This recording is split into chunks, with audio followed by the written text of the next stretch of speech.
Hey chat, welcome back to another video here. It's your boy MylesAllDay. We are going to be reacting to Spurs versus Thunder. What's disgusting tonight? Now, who do y'all think is going to win this series? Who do y'all think is going to win to the finals? Do y'all think New York or OKC or the Spurs are going to win? All Let me right, know. Mark. Best of luck to you tonight. Yep, you too, Mitch. Tony, what the heck are you wearing? And why do you have that cane? Oh, didn't you hear? I'm officially blind in my left eye, and I'm also 43% blind in my right eye. Are you serious? Yup, and I also have this chronic, uncontrollable condition where I like to blow my whistle about 1,000 times every single night. Are you kidding me? How the heck are you still a referee? Wow, Mitch. That's insensitive to blind referees everywhere. I'm gonna have to give you a tech for that. Game 5 of the Western Conference Finals was by no exaggeration the worst officiated game of the entire year. It isn't the main reason the Spurs lost, they did that to themselves, but it led to a game that was horrible to watch for every fan of basketball. This series was supposed to be, quote unquote, the real NBA Finals, where every game was supposed to be an electric battle between the two titans of the league. Game 1 lived up to that hype, and was an instant classic. And everything since then has been mid at best. Game 2 was competitive, but saw OKC do whatever the heck they wanted to against Wemby. Game 3 saw the Spurs put up a pathetic effort as the officials spent a full hour calling fouls in the third quarter. Game 4 saw the Thunder's chance to be bad, and was the only game of the series that was in favor of the Spurs from an officiating standpoint, in my opinion quite clearly. And Game 5, with the series tied and one that should have been a classic, was no better. The officials called 6 fouls in the first quarter of the game, indicating that they were very open to physicality and were going to swallow their whistles, which, you know, is what refs tend to do in a playoff setting. Then, nope, they called 19 fouls in the second quarter, followed by 17 in the third and another 11 in the fourth. The Spurs and Thunder shot a combined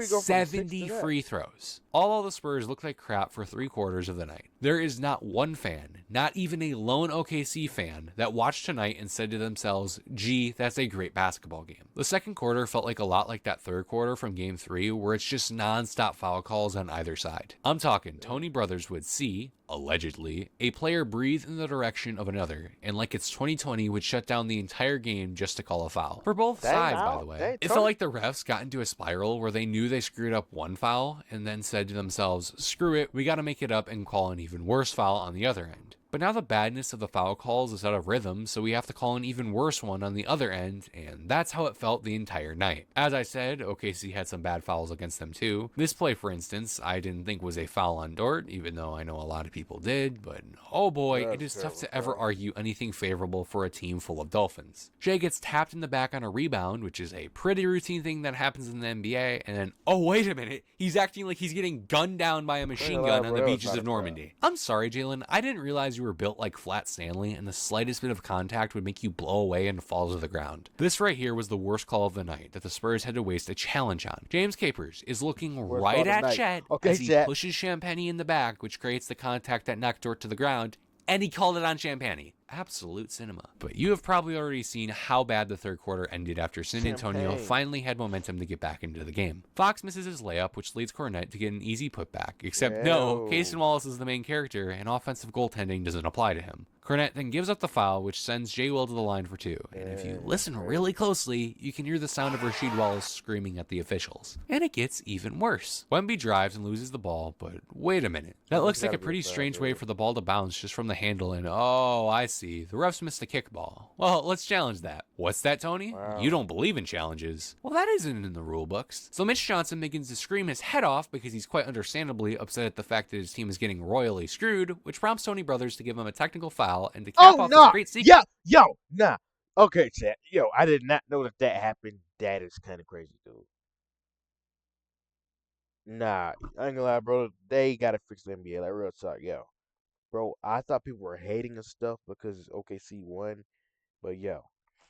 Shea is on the floor, ready to go to the line for 2 free throws. Absolute cinema. But as mentioned before, this officiating wasn't the only reason this game was disgusting. The Thunder were sloppy at times during the game, and most of the Spurs were just flat out disappointing with their play tonight. Let's start out with Victor, who looks more like 4 guys stacked in a basketball uniform than the 7-foot demigod we've seen all series. Games like these are the reason why he's not the best player in the world yet. On his best, most impactful night, there isn't anyone that can match him. But his lows, on the other hand, are just flat out bad. Defensively, he didn't live up to what you expect him to give you. A lot of times his effort and energy just wasn't there, and there were even some points where he just... Chat, I feel like Wemby's just not aggressive, like, not aggressive all the time. Like, bro, game 1 Wemby is like probably his best game in his career, or at least one of the best. Like top 3 games in his career for sure.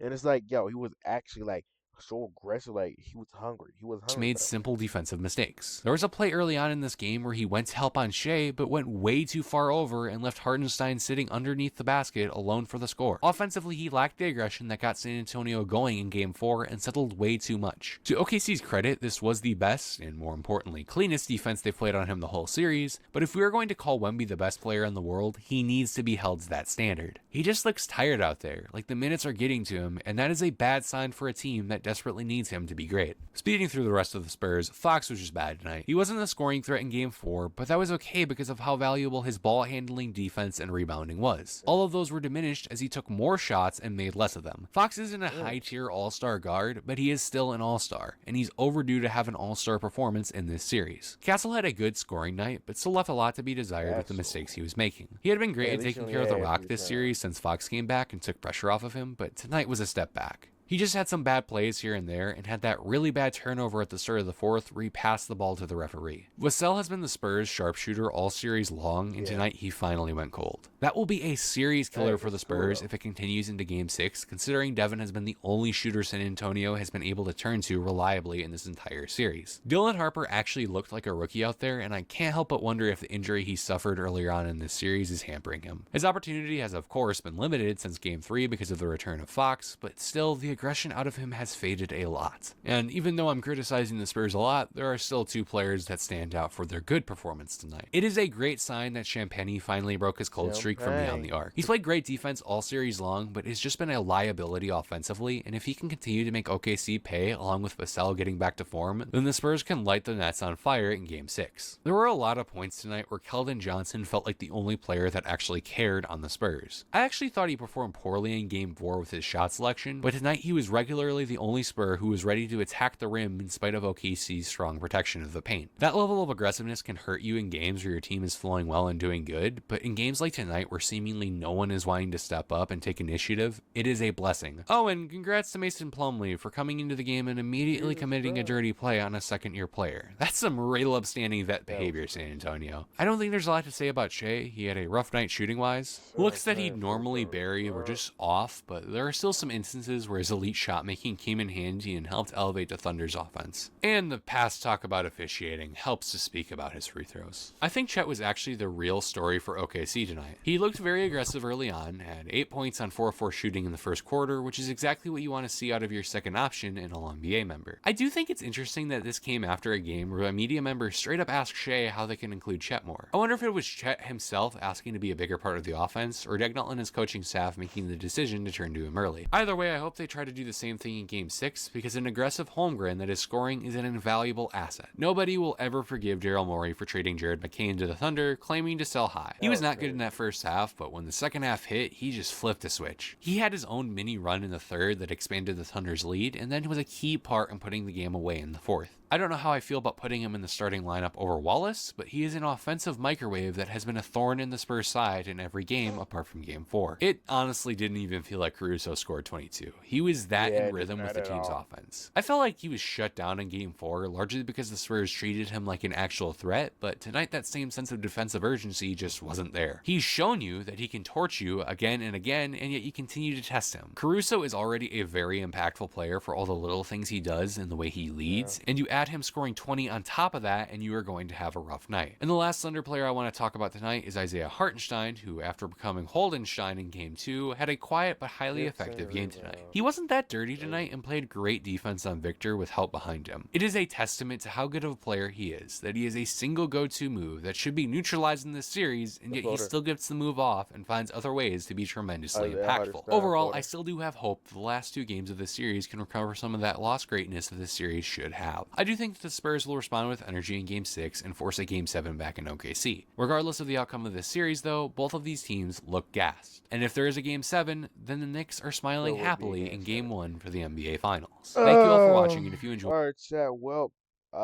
make sure you like, subscribe, and comment. Thank y'all for watching the video, chat. I love y'all, and goodbye.